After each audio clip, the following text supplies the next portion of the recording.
Greetings and salutations. As you can see from in the corner, back over that way. I don't know why it doesn't reverse. Anyway, over there, we're playing Palworld. Two reasons. Two. First off, is they added a new patch to Palworld.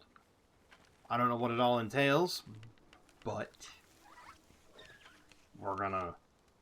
I don't know if I can find it or not. Ooh. Well, those are all finished. Oh, okay.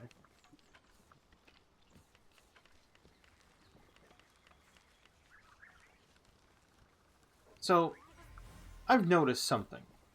And this is going to be an observation.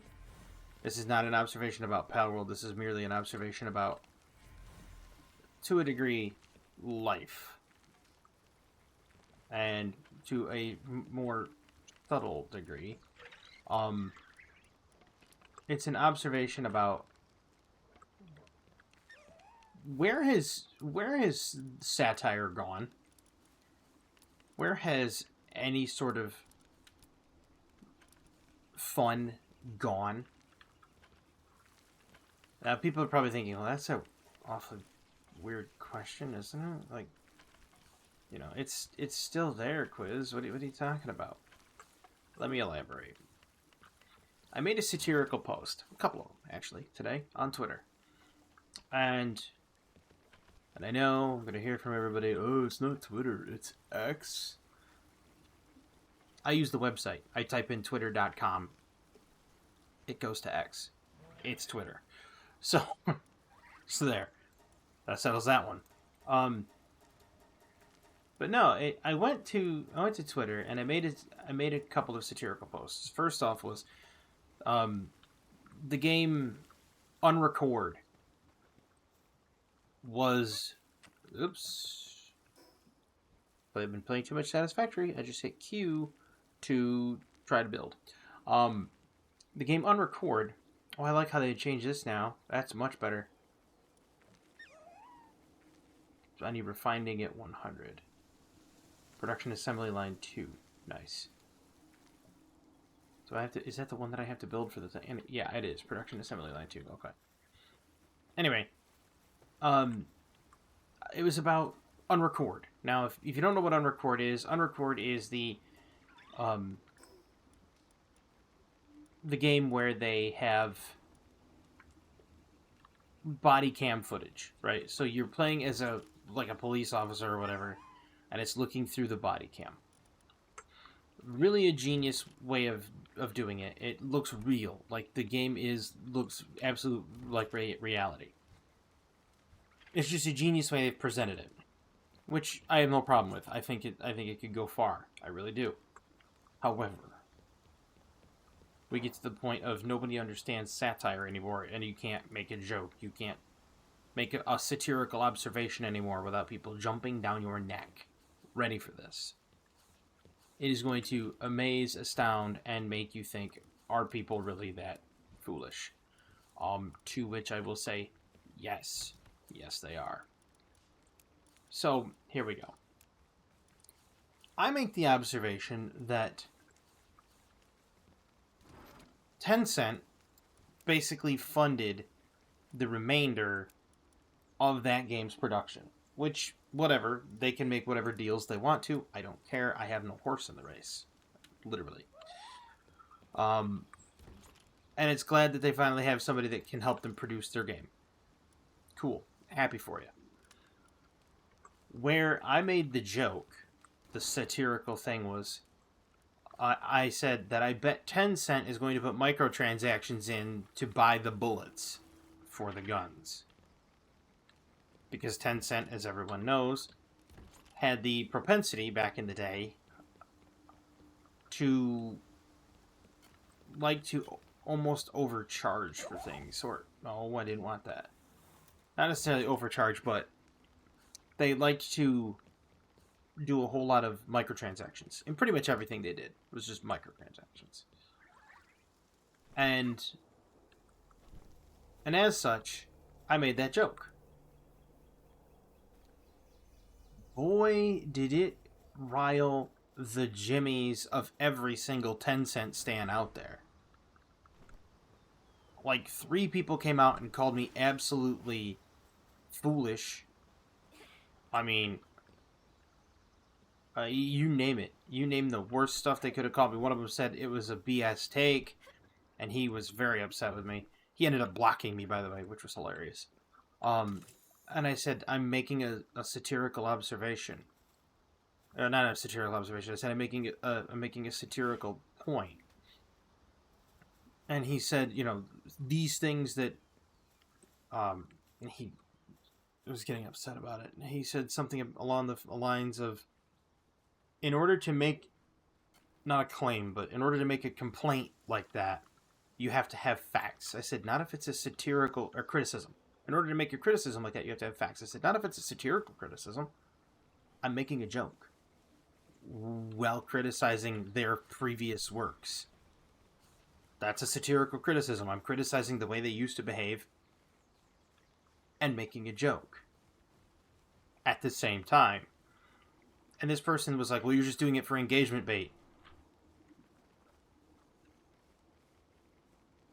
With what blue check mark? What do I gain?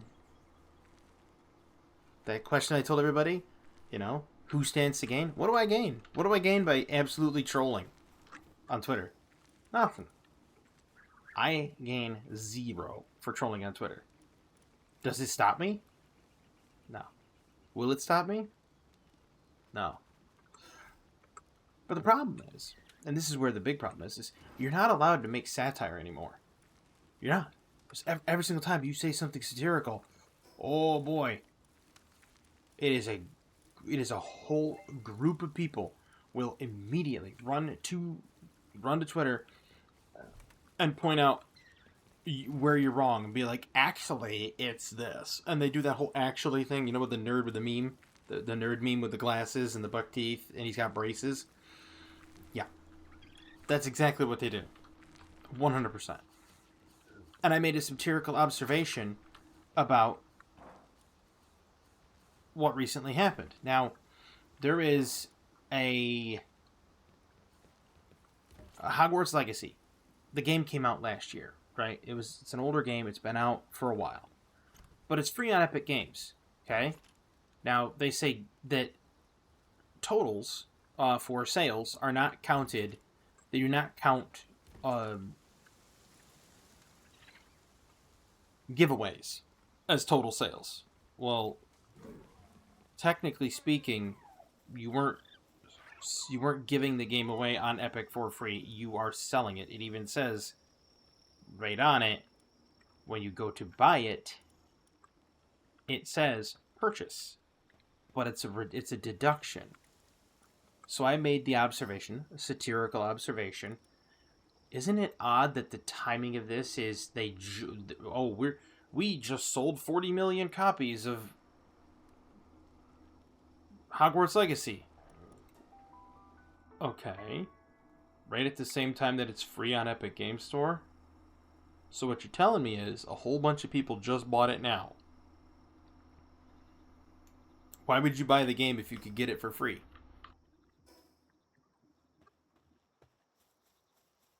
That's the observation I made. And more people came out and were upset. Apparently, you're not allowed to make those observations. Apparently, that's bad behavior. And it's like, okay, apparently satire is no longer allowed on the internet.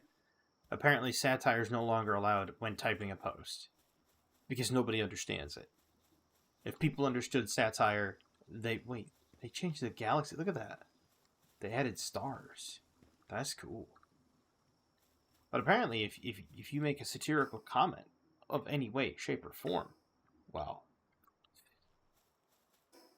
you better not, because that might rustle the severely chapped jimmies of someone else. And it's getting ridiculous. It's getting old. And it's like, take a breather, take a lap, relax. It's to poke fun. It's to have fun with it. And I'm seriously, on every single post I make, I'm tempted to just drop the image that I made ages ago. I use the Gru meme. right? The 4-paneled Gru meme where he's got the drawing board where he drew up his plans. Except mine say, I make a post on Twitter. And it said something like, people react to it. It's either brilliant or BS. That's exactly it. Because I want to make people laugh on Twitter. I want people to read something and get a chuckle out of it. Maybe not a full-on belly laugh, but something to just brighten their day. You know what I mean? That way everybody that's walking around is not a completely insufferable prick all the time. And yeah, I'm getting to that point where it's like, look, all these people out here are just being absolutely insufferable. And I'm just trying to lighten the mood and maybe give somebody a smile and a laugh. But apparently, society as a whole seems to have a problem with this. I mean, they're legitimately pulling the whole, leave the multi-billion-dollar company alone. Well, I'm sorry.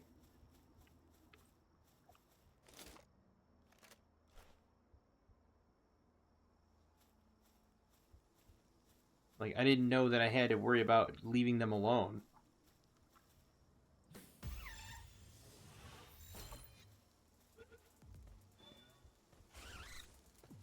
Really?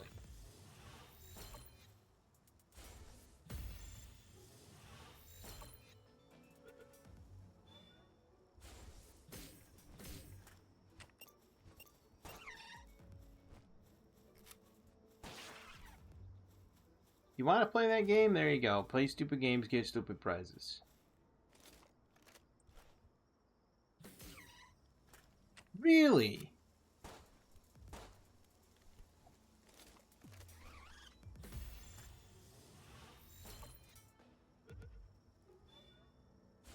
Are you kidding me?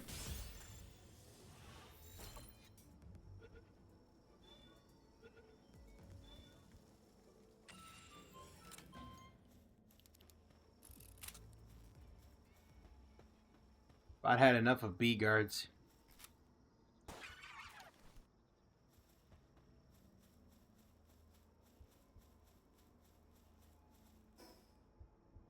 But no, it's getting to the point anymore where it's just, you're not allowed to have fun. Like, why is it becoming so Orwellian? It's just simple interactions online. And it's like, I don't want anybody to, hey, look, you have all the right to say that. You have all the right to say whatever you want, right? That's kind of the whole freedom of speech deal. Right? If you have all the rights to just kind of be like, you know what, I don't like this guy or anything he says or does. Cool. You could be that way. I don't care. I don't have to agree with it, and I'll let you say it, and I'll defend it. I'll defend to the death your right to be able to say it. 100%. So I don't have a problem with them critiquing me or having a problem with me. In fact, I encourage it. Go ahead, critique me, poke fun at me, say something. Why not? I could take it. I'm not thin-skinned. But certain things are just to the point of audacity. It's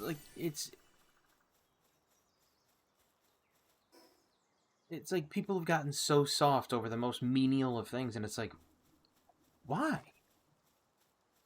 Like, live a little, laugh a little. Come on, man. Not that. They won't even do that. And it's like, why not? Just, like, it's not going to hurt you to just have a sensible chuckle. You know what I mean?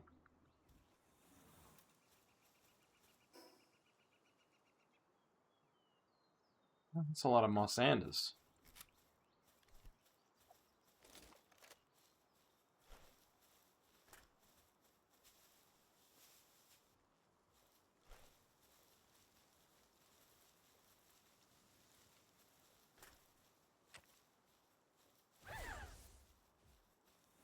I don't want you to lumber. I don't want you to be assigned to a tree. Don't think that you have to be assigned to a tree.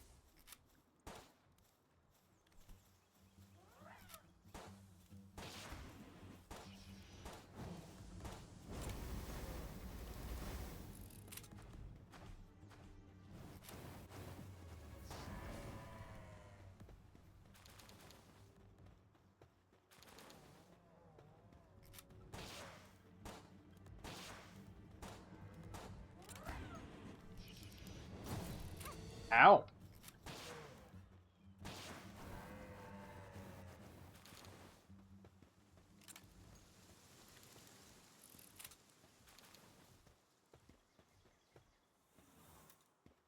Like, maybe I'm old-fashioned. Maybe it's just me.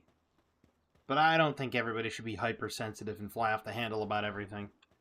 And man, could you believe it if I did?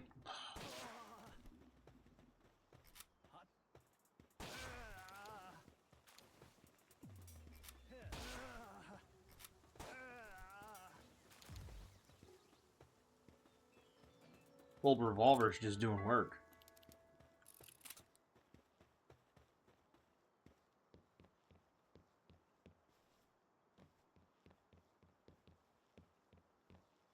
You can't even see in this thing.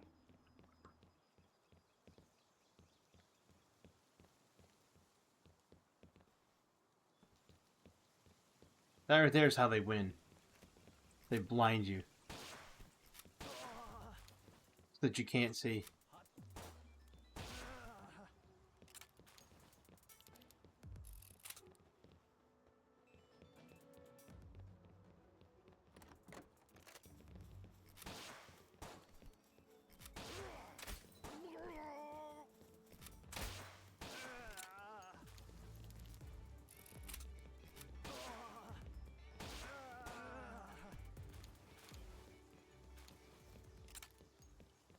Whoa, what is that? Whatever it is, I want it. I don't know what it is. New to me.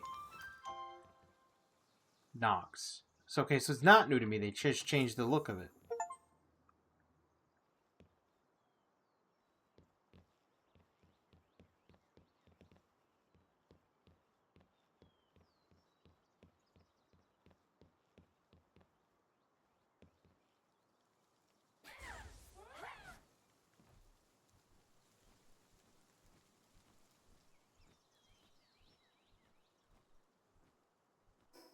So if somebody made a fake one of those, would it be a Nox off?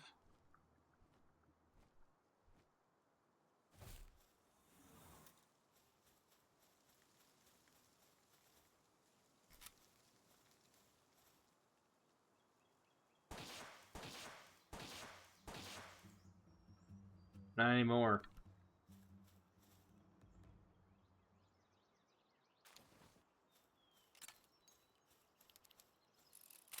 I don't know. You ever just yearn for the days of old where people just didn't care much about everything? They didn't, like, throw a fit? I don't know. Maybe it's just me. Maybe I'm just an old fart.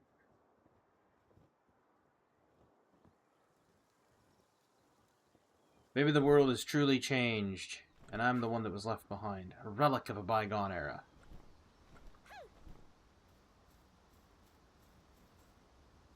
Imagine how sad that is. You look at the modern era and you think to yourself, well, we've certainly come a long way in everything and every measurable aspect in the world. Except for people being, well, halfway decent. And understanding satire and being able to laugh.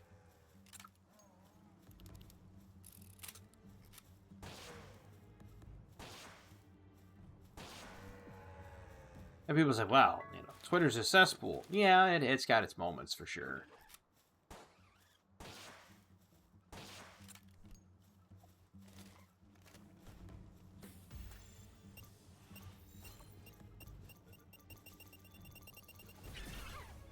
Ow. There's another Eliza Bee, after I already blew up the one. Don't do it. You'll regret it, all 2 seconds of it. I warned you.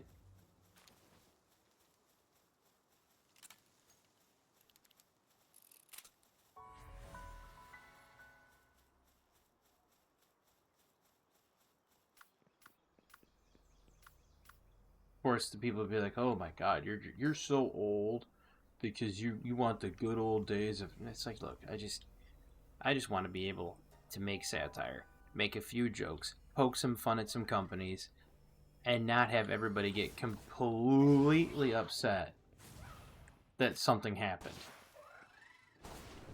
Whoa!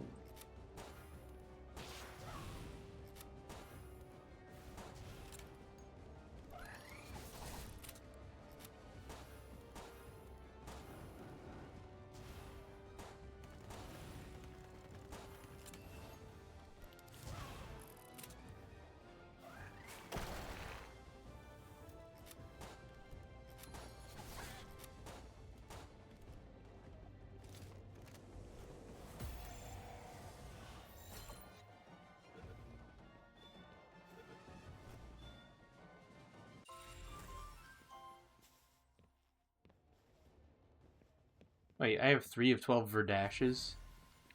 That's the first time I've killed Verdash. Apparently I got more. I got some of them out of like an egg. Maybe.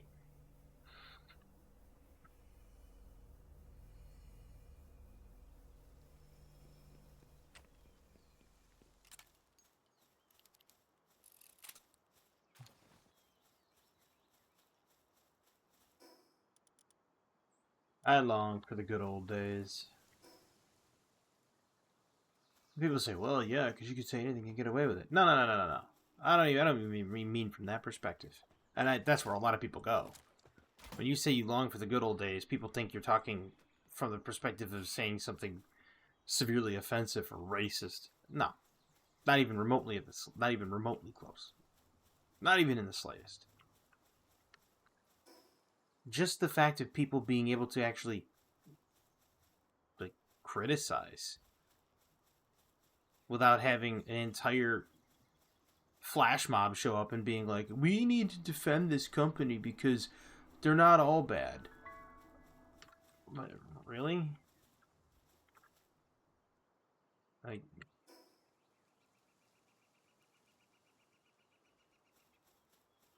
what is this weird Corpo knob gobbling arc that we've entered into?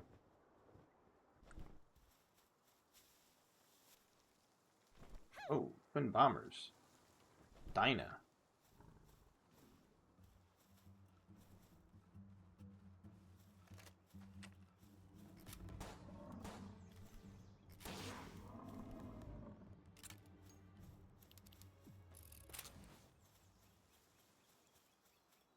Where's this twin bombers? I wanna.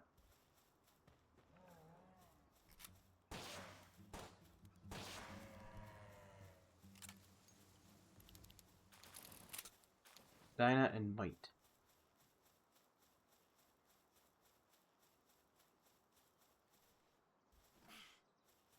They're not that way.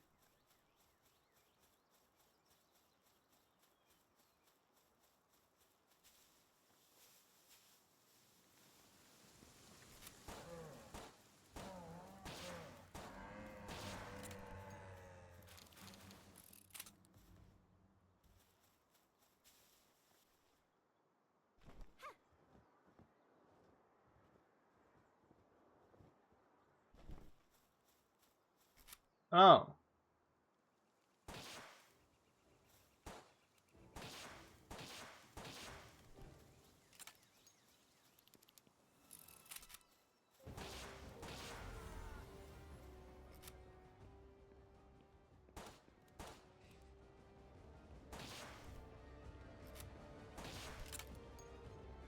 Don't do it, Toko Toko.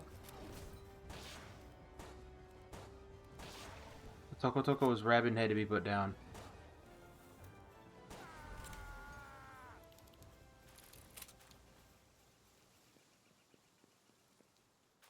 So that's where Dinah and Might were. Well, not anymore. Now they've been deleted. Didn't even know there was 2 of them there. Guess I learn something new every time. Do I have one of these? Yes, I do.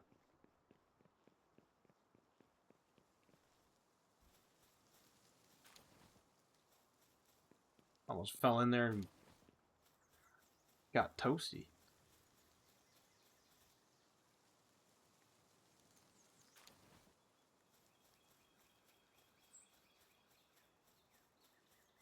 Oh, I just know.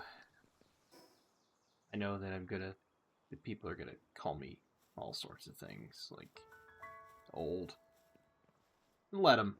You know what? I am old. I am. You wanna know what's fun about being old? Being those people that others look at and go, well, you know, you're just this old fella. You don't know what it's like. No, you're right, I don't. And I grew up in an era without internet. I grew up in an era where you actually had to go and do things and, you know, use a card catalog and look things up in a library and actually functionally study and understand how things work. A lot of people don't even have to do that anymore because everything's at their fingertips. You figure with all the unlimited technology today that people would actually, you know more things. But for the majority of it, they don't.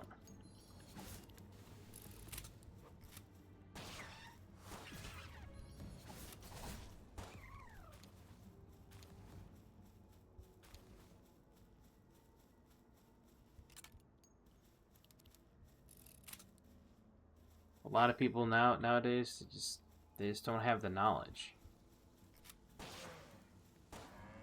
was having this discussion the other day with two people, as a matter of fact. Oh, hello. What are you? Ragnarok.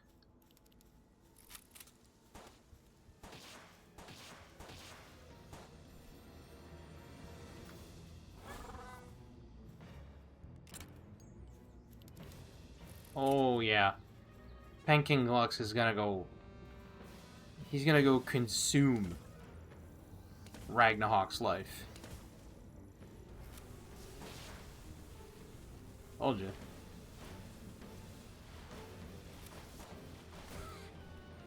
Whoa. And because it's a rampaging, you can't catch it.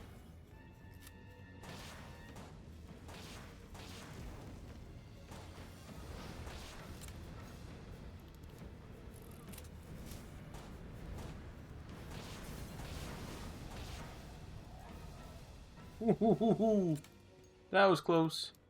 Oh, he also just, he's over here just double tapping all these other people.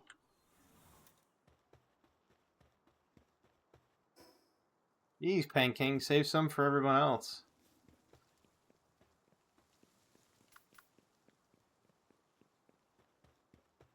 I might be able to make the Meow Mirror. Possibly. I think that required 2 Predator cores.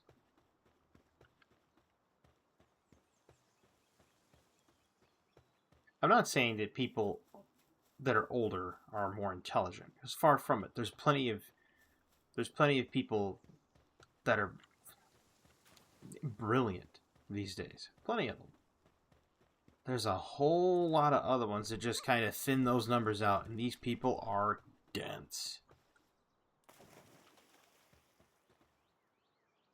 And it's kind of a sad state of affairs that you have quite literally one of the easiest ways to find knowledge and to really study and research things. You have, like, for example, there's a full course curriculum on MIT about everything. Like, if you wanted to learn nuclear physics, you could go to MIT and learn nuclear physics. It's not like they can stop you. It's just there, available to you. Just download it off their website. That's what it's gotten to. And yet people don't even put in any effort. Like, why not?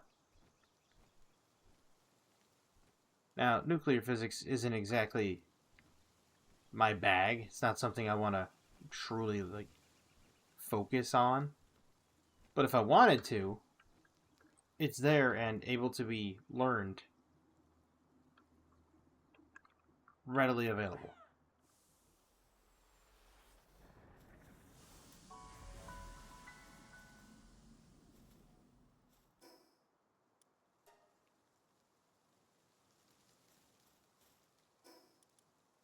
which is just absolutely boggles my mind.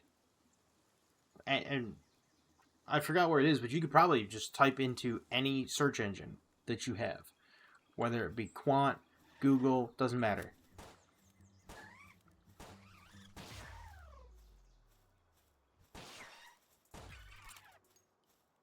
You could probably write in there free MIT courses, and you will get a complete and utter plethora of results that would pretty much just feed you any information you ever wanted to know about what they offer. Completely gratis, 100% free. You don't even have to be enrolled. You can just look at the course curriculum and learn. But no one does it. And I sit there from time to time and I think to myself, why not?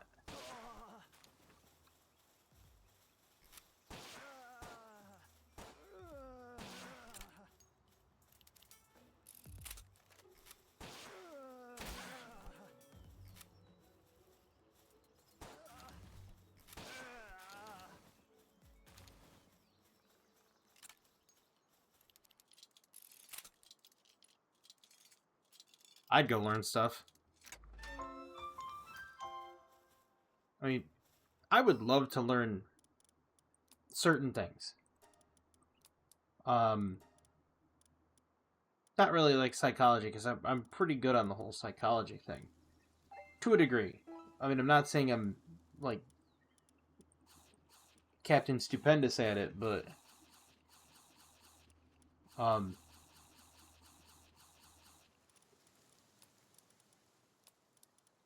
my college professor doing Psych 101 quite literally looked at me and asked me what I was doing in Psych 101.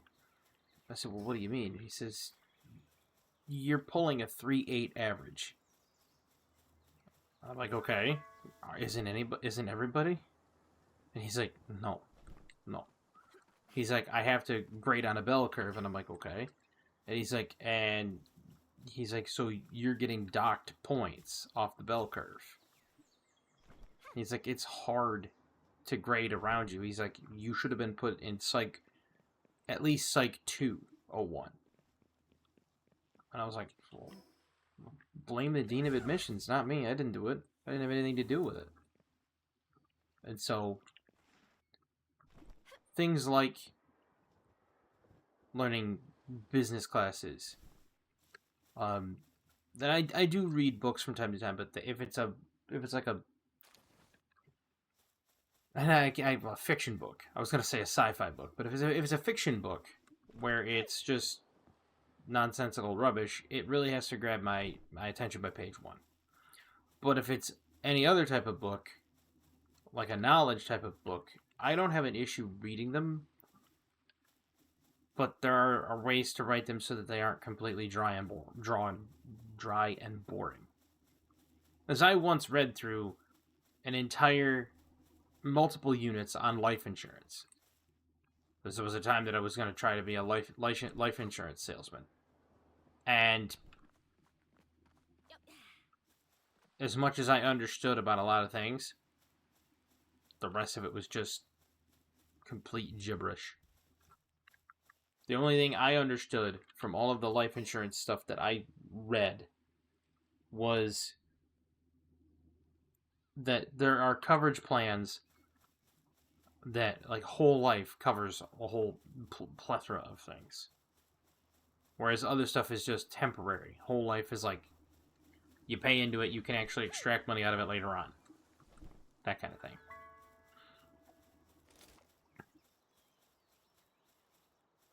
But nevertheless, I digress. It was basically like gibberish, because my brain just said, ain't sticking. Sorry, buddy. Try all you want, try to cram it in there, ain't gonna go. And for some people, that's that's certain things. I also have read Charles Payne's book, Unstoppable Prosperity. And I read a lot of what market indicators to look for, when to invest, when to divest. How to make 3 types of portfolios: a short-term, medium-term, and long-term portfolio. and what you want in your long-term portfolios. Now, depending on how the stock market changes, because every single market that's ever existed, every single wealth generation tool that's ever existed is subject to change and will eventually, at one point or another, fall apart. So, yeah.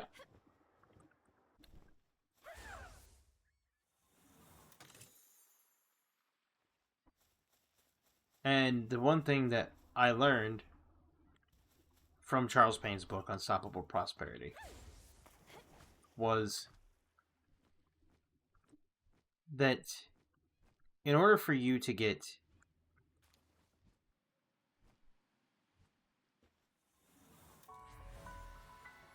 in order for you to have vertigo stricken breeder, Serpent Terra, what do you want?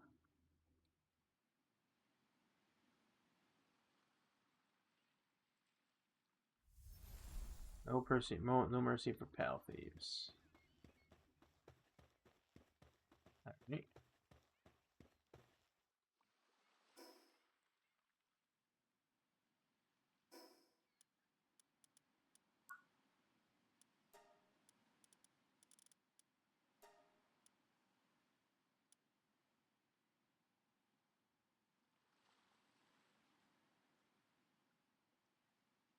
Recover the precious pal and return to the breeder. Oh, it's up there. Okay. But no, like for certain long-term investments, according to Charles Payne's book, right,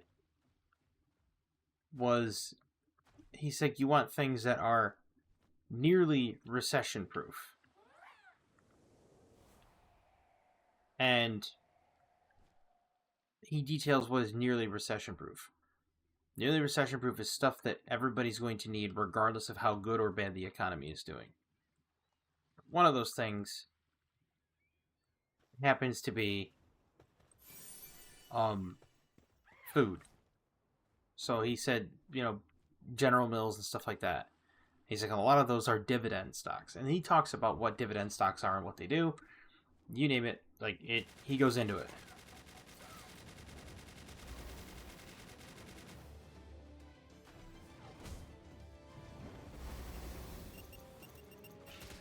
Ho, ho, ho.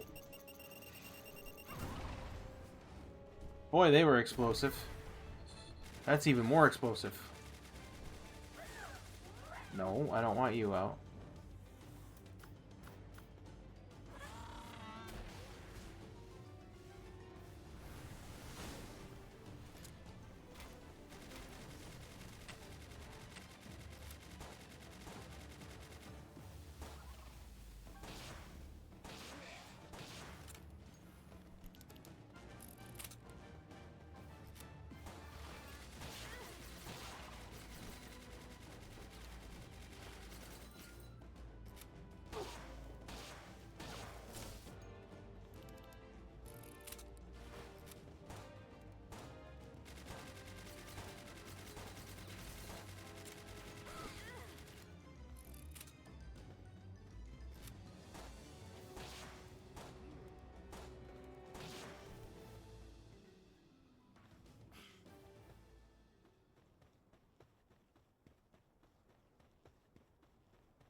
But yeah, he explains all of it.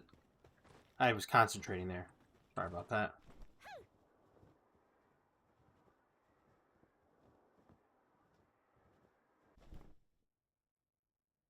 He explains what dividend stocks are and how they work. But more than that, not only did it give knowledge as to how the stock market was working and how it's supposed to be a wealth generation tool for many, it also explained other things too, like how certain people, Elon Musk,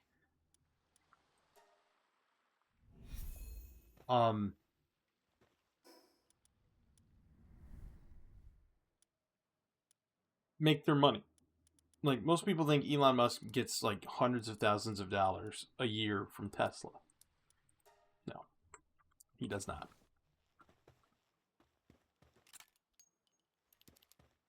Elon Musk's yearly salary is just a percentage of whatever stock.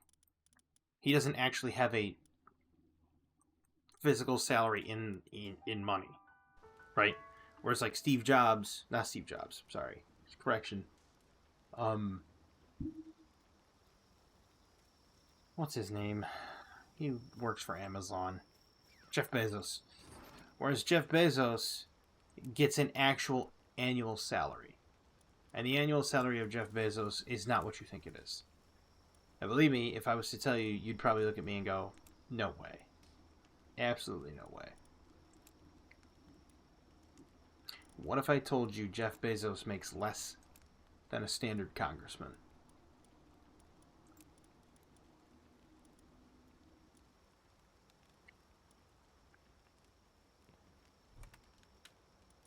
He does this on purpose. He takes the hit monetarily.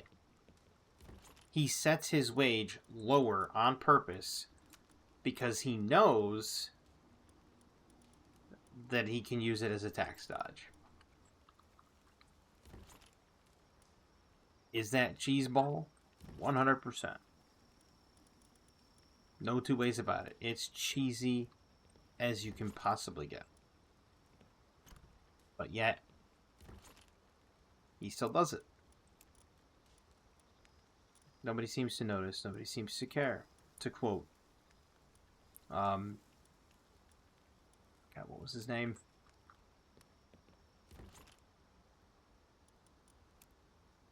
George Carlin. Nobody seems to notice. Nobody seems to care. That's pretty much how it is. I mean, quite literally, because nobody seems to care at all. Oh, well, he's doing it for a deliberate tax dodge. But my stuff comes in via Amazon, so they give him a free pass.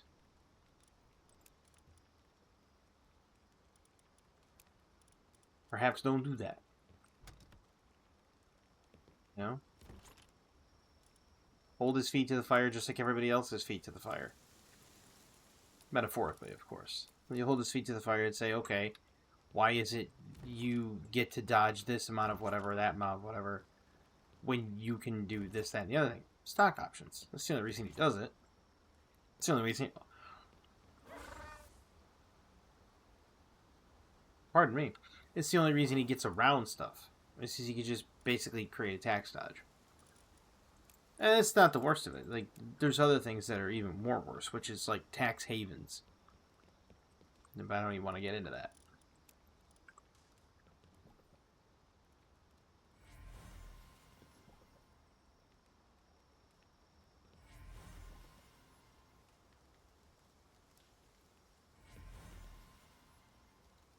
Reptyro was born.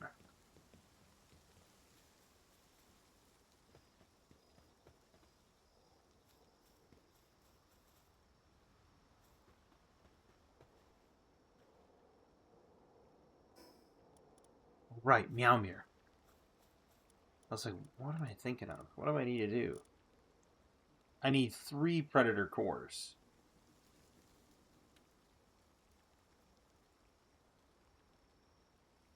And coal, so I need 1 more Predator core. And I'll make it. Then it fires cat heads. But that's about going to do it for me on this video. As for what I was saying earlier about the whole, you know, what do the congressmen make and what does Jeff Bezos make? Jeff Bezos makes roughly $86,000 a year. $86,000 a year, and he could set his salary to whatever he wants. He sets it to that because he knows that it puts him in a lower tax bracket, which means he pays less income tax. Same way with Elon Musk. Elon Musk gets hard physical assets from Tesla. He gets stock options.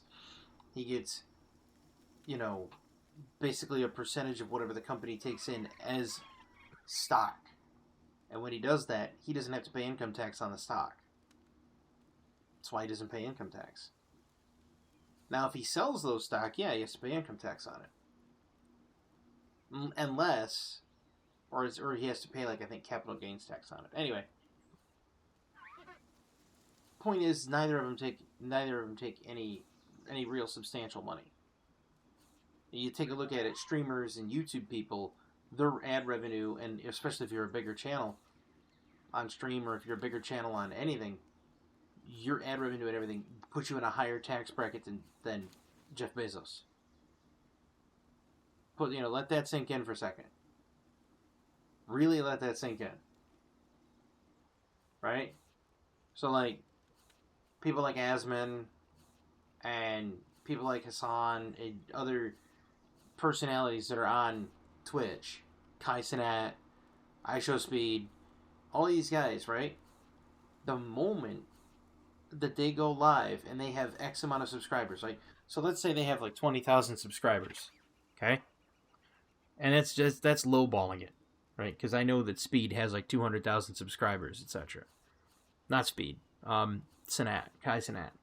I know Kai's got like 200,000 subscribers, something on that ballpark. It's crazy. And at like $5 a subscriber. So his monthly income is what? Yeah. And he's going to get nailed with the tax money. Same way with Mr. Beast. All that money he takes in of the YouTube stuff, he's going to get nailed with taxes. Hard. Now you know why he does all the philanthropical stuff. It's a tax dodge. Because the more he does that and does philanthropical stuff and gives away to charities and everything, he can write all that off. And then he doesn't pay hardly anything in taxes. Kai Cenat's going to do the same thing. iShowSpeed's going to do the same thing. But all these people are making oodles more than Jeff Bezos. But yet Jeff Bezos is the bad guy. How? Because he's a billionaire, right? It's all in liquidatable assets. There you go. Unless he sells them, it doesn't do anything. You can't tax people on net worth. But that's not where I wanted to go with this. I wanted to go, I was originally talking about how people can't have, satirical conversations anymore. And that, if somebody says something, for example, if you were to go out right now and you were to post on Twitter, or if you were to post somewhere, anywhere, it doesn't matter, and you were to say, basically unequivocally, anything, somebody would come out and be angry enough to try to put words in your mouth instead of just taking it for what it is in the moment and just saying whatever. No. They gotta make a mountain out of a molehill. Because they think everybody's got some sort of ulterior motive. And it isn't just in Twitter. It's basically everywhere. Twitter, the dating scene, anytime you go anywhere, if you offer to help somebody, like if somebody's got a flat tire on the side of the road, you offer to, help them out, turn the wrench or whatever, or you have a bottle jack in your car. They're thinking, what do they want for this? Nothing. Is it that uncommon to actually want to help somebody and not want anything in return? Whatever happened to that? Right? And people would say, well, what about you, Quiz? What about you, Quiz? Would you help people? Yeah. But you'd never know I did it. You'd never have a clue I did anything. Because I wouldn't boast about it. Wouldn't talk about it. I wouldn't make a big flap about it. And, key difference between me and other people like Mr. Beast, I wouldn't write it off on my taxes. If I got to the point where I'm large enough of a personality out there, and they're just like, oh, well, he's going to do this, that, or the other thing. Nope. I'll give to charity. I'll do certain things, certain charitable things, completely anonymously. Won't even list it, and I won't write it off on my taxes. Won't mark it as a deduction. I'll take the full brunt of the tax burden.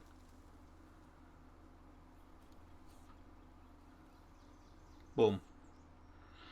And it's not because I want to be the good cog in the wheel, right? And it's not because I want to pay those taxes. But it's the point of the truest form of altruism, which still kind of dovetails back into the whole thing about critiquing people. The truest form of altruism, which is the altruistic behavior, is going and doing for others, giving of yourself to others. So pouring your heart and soul into something, and then you don't want anything from it. But you also, the very highest, truest form of altruism is doing all that stuff behind the curtain so that no one knows you did it.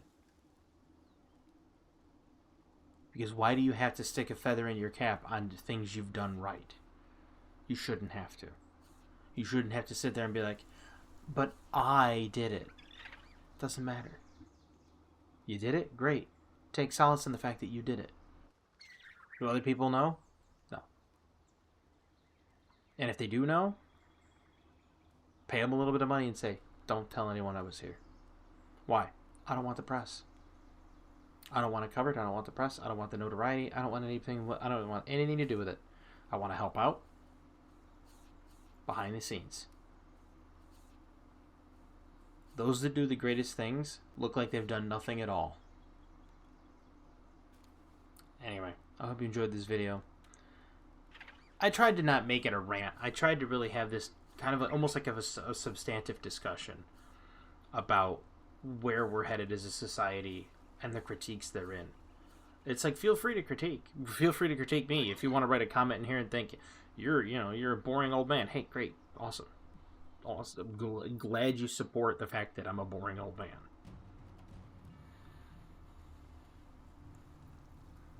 Well, they're not going to make it very far.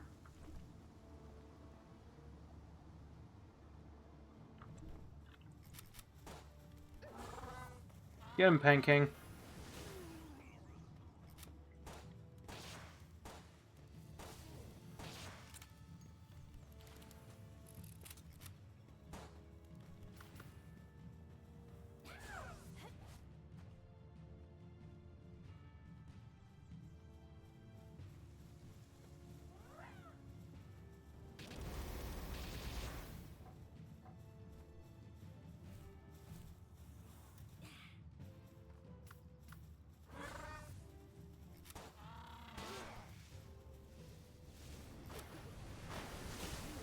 Well, he's gone.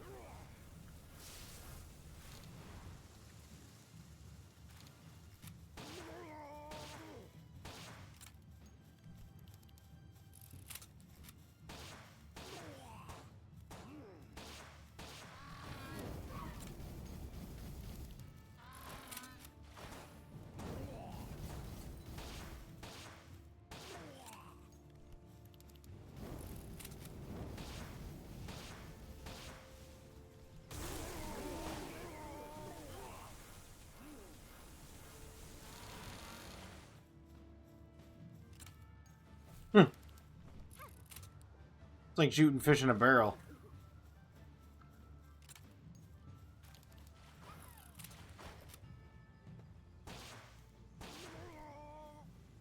What did that Hutocrates do to you, Pen King? Pen King's got this, like, violence problem.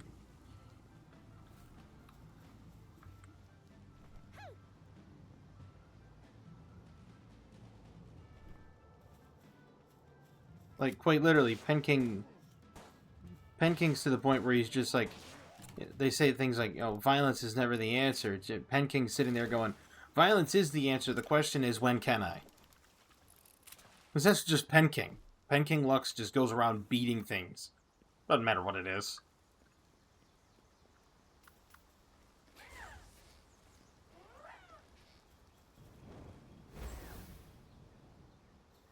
Kinda like, what are you doing?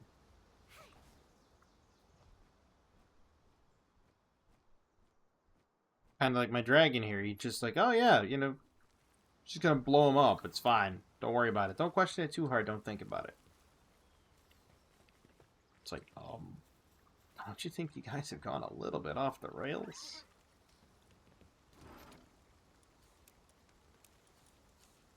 Unexpectedly sidetracked, but that's okay. Nevertheless, I'm hoping that things change, really, because we need to get back as a society to where you can have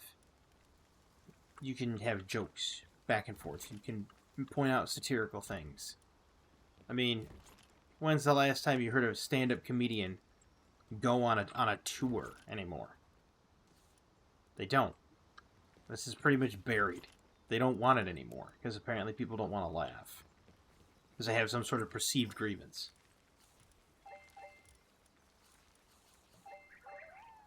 And I, for one, hope people critique me and everything. Because then it lets me know how to grow. Lets me know where my weak points are, where my strong points are. Lets me know that some people don't like my content, some people do. Great, love it. If I get a dislike, whatever, I get a dislike. If I get more dislikes than likes, whatever, I get more dislikes than likes. It's not going to change the fact that I'm going to wake up the next day and have eggs for breakfast.